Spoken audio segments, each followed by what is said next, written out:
నమస్తే అండి. ఓటనేది ఒక బ్రహ్మాస్త్రం లాంటిదండి.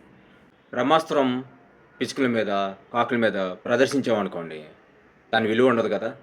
అలాగే ఓటర్ మంచి పొలిటీషియన్‌కి ఓటు వేయకపోతే గనక దాని విలువ కూడా ఉండదు కదండీ!